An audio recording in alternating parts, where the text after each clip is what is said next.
Yes class 11। आज मैं आप लोगों को बताने जा रहा हूं हाइड्रोजन स्पेक्ट्रम, जो कि आपकी तरफ से कहा गया था कि ये समझ में नहीं आया है। हाइड्रोजन स्पेक्ट्रम देखिए, बेसिकली पहली बात, स्पेक्ट्रम क्या होता है। आप लोगों ने देखा होगा कि जब प्रिज्म व्हाइट लाइट में रखते हैं, प्रिज्म को अगर व्हाइट लाइट में रखें तो 7 कलर मिलते हैं। 7 कलर मिलते हैं।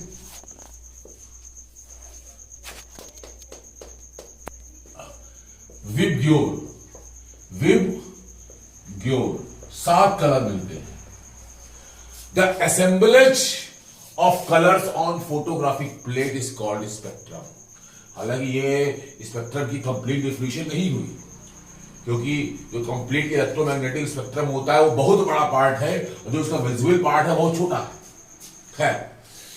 इस हाइड्रोजन स्पेक्ट्रम और आगे मैं डिटेल में आता हूं।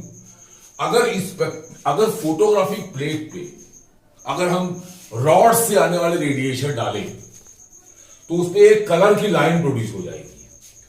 उस लाइन का कलर ये बता देगा कि गिरने वाली लाइट की वेवलेंथ क्या है।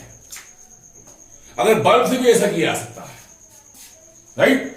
तो जब हाइड्रोजन का स्पेक्ट्रम लिया गया तो हमें इस तरह से लाइंस के ग्रुप्स मिले। ये ग्रुप ऑफ लाइंस मिले, ग्रुप ऑफ लाइंस मिले, राइट। हाइड्रोजन स्पेक्ट्रम में यही एनॉमली थी कि रदरफोर्ड के मॉडल ऑफ एटम को अगर अप्लाई कर दिया जाए तो इट शुड बी कंटिन्यूअस, क्योंकि रदरफोर्ड मॉडल ऑफ एटम का फेलियर क्या था? फेलियर यही था कि वो मैक्सवेल की थ्योरी को एक्सप्लेन नहीं कर पाया।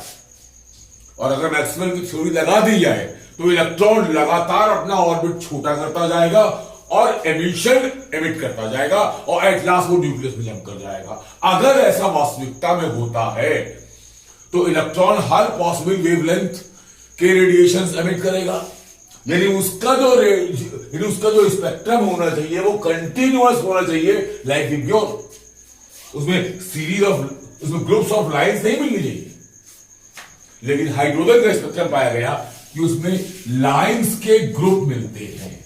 इसको एक्सप्लेन किया बोर ने। बोर का मॉडल ऑफ एटम है बेसिकली यही।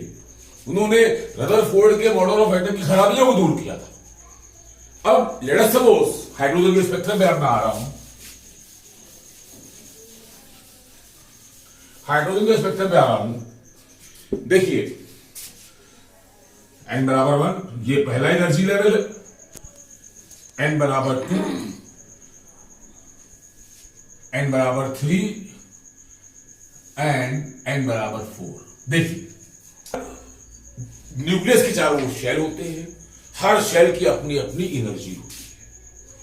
तो एनर्जी वैल्यूज के बेसिस पर अगर हम ग्राफ खींचे तो पहला शेल मान लिया यहां पे आया, सेकंड शेल यहां पे आया, थर्ड यहां आया, फोर्थ यहां आया। मान लो कुछ एटम से इलेक्ट्रॉन फर्स्ट से जंप करके फोर्थ में गए। अब 10 की पावर -8 सेकंड तक रुकेंगे और 10 की पावर -8 सेकंड रुके, उसके बाद वापस लौटेंगे। अब कई इलेक्ट्रॉन ऐसा करेंगे तो हो सकता है कुछ ये करें कि पहले फोर्थ से थर्ड में आए तो एक लाइन मिली फोटोग्राफिक प्लेट पे, एक ट्रांजिशन हुआ। फिर थर्ड से फर्स्ट में आए, दूसरा ट्रांजिशन हुआ, दूसरी लाइन मिली। कुछ ऐसा कर सकते हैं कि फोर्थ से सीधे सेकंड में आए, एक ट्रांजिशन, एक लाइन मिली फोटोग्राफिक प्लेट पे। फिर सेकंड से फर्स्ट पे आए, एक लाइन मिली। क्यों लाइन मिल रही है? क्योंकि इसकी एनर्जी है E4, इसकी एनर्जी है E3, इसकी एनर्जी है E2, इसकी एनर्जी है E1। यहां पे जो लाइन मिली उसकी वेवलेंथ निकाल सकते हैं by the formula E is equal to hc upon lambda बल्कि delta E is equal to hc upon lambda. यहां पर इस ट्रांजिशन की अगर निकालनी हो वेवलेंथ तो डेल्टा E क्या होगा? E4 minus E3। E4 minus E3 यहां रखो, h प्लैंक्स कांस्टेंट है, c वेलोसिटी ऑफ लाइट है, लैम्डा निकालो, और उस वेवलेंथ के करस्पॉन्डिंग एक लाइन फोटोग्राफिक स्पेक्ट्रम पे फोटोग्राफिक प्लेट पे आ गए। Is it clear? तो लाइंस का एक पूरा ग्रुप मिला। अब यहां पर इनिशियली इलेक्ट्रॉन किस शेल से आए थे? पहले शेल से आए थे, तो इनको बोला गया लाइमन सीरीज। क्योंकि जो इलेक्ट्रॉन का जो ओरिजिनल शेल था वो फर्स्ट शेल था, लाइमन सीरीज। उसके बाद मान लिया यही केस है और n बराबर 1, n बराबर 2, n बराबर 3, n बराबर 4। अब मान लिया इलेक्ट्रॉन सेकंड में, सेकंड से जब तक फोर्थ में गए, तो हो सकता है कुछ फोर्थ से डायरेक्ट सेकंड में आ जाए, एक ट्रांजिशन लाइन फोटोग्राफिक प्लेट पे। हो सकता है कुछ फोर्थ से थर्ड पे आए, एक लाइन, फिर थर्ड से सेकंड पे आए, दूसरी लाइन। तो different electron different path follow करेंगे और हमको number of lines photographic plate पे मिलेगी, जिसे हाइड्रोजन स्पेक्ट्रम कहते हैं। पहले थी लाइमन सीरीज का ओरिजिनल शेल फर्स्ट था, यह है बामर सीरीज, इसका ओरिजिनल शेल सेकंड है। इसके बाद पाश्चन सीरीज में जो ओरिजिनल शेल है वो है थर्ड, और मान लो आगे के शेल में बना रहा हूं n बराबर 5 और n बराबर 6, टोटल 7 शेल हो सकते हैं पाश्चन सीरीज। तो इलेक्ट्रॉन थर्ड से 6 में गया। अब कई इलेक्ट्रॉन थर्ड से 6 में गए, एक तो गया नहीं, तो एक इलेक्ट्रॉन मान लो 6 से थर्ड में डायरेक्टली आ गया, तो फोटोग्राफिक प्लेट पे एक लाइन मिली। एक लाइन क्यों मिली? ये लाइन रिप्रेजेंट कर रही है कि किस वेवलेंथ का रेडिएशन इसने एमिट किया है। इस लाइन की कलर से हमको मालूम पड़ जाएगा, क्योंकि हर ट्रांजिशन में ये लाइट एमिट करता है। अब कुछ ने पहले 6 से 5th में आए, एक लाइन, फिर 5th से डायरेक्टली थर्ड में आ गए, दूसरी लाइन। कुछ ने क्या किया, पहले 5th से 4th में आए, 6th से 4th में आए, एक लाइन, फिर 4th से थर्ड में आ गए, दूसरी लाइन। पाश्चन सीरीज। ब्रैकेट सीरीज में क्या करेंगे? ब्रैकेट सीरीज में जो ओरिजिनल सेल है वो है फोर्थ,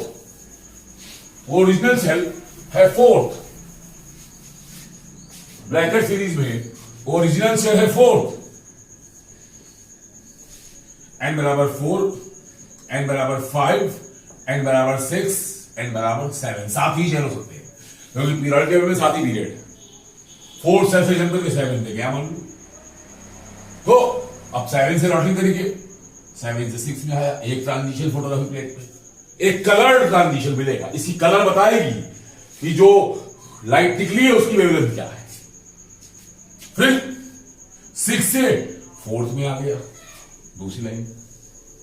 कुछ ने क्या किया, फिर ये 7 से 6 में आए, एक ट्रांजिशन, फिर 6 से 4th में आ गया, दूसरा ट्रांजिशन। फिर उसके बाद कुछ ऐसे भी करेंगे जो 6 से डायरेक्टली 4th में आएंगे, ट्रांजिशन। इनको बोलेंगे ब्रैकेट सीरीज। ऐसे फुल सीरीज में क्या होगा, इनिशियल शेल 5th होगा और जो फाइनल शेल हो सकते हैं वो 6 और 7 हो सकते हैं, right. With it hydrogen spectrum is over. I think so hydrogen spectrum में मैं पूरा फॉर्मूला लिख रहा हूं, 1/λ is equal to RH into 1/N1 square minus 1/N2 square। RH यहां रिडबर्ग कांस्टेंट है,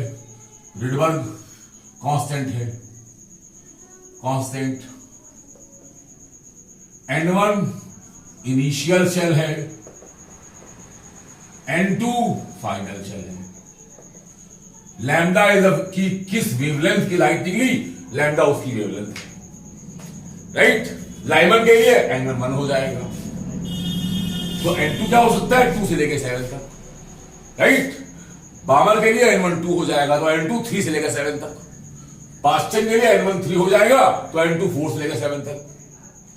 ब्रैकेट के लिए N1 4 हो जाएगा तो N2 5 6 7 और फुल्ड के लिए N1 5 हो जाएगा तो N2 वुड बी 6 and 7। एक फॉर्मूला अच्छी तरह से याद रखिए। मान लिया कि फोटोग्राफिक प्लेट पे किसी पर्टिकुलर ट्रांजिशन में फोटोग्राफिक प्लेट पे टोटल कितनी लाइंस क्रिएट होंगी, इसका फॉर्मूला होता है सिग्मा N2 माइनस N1।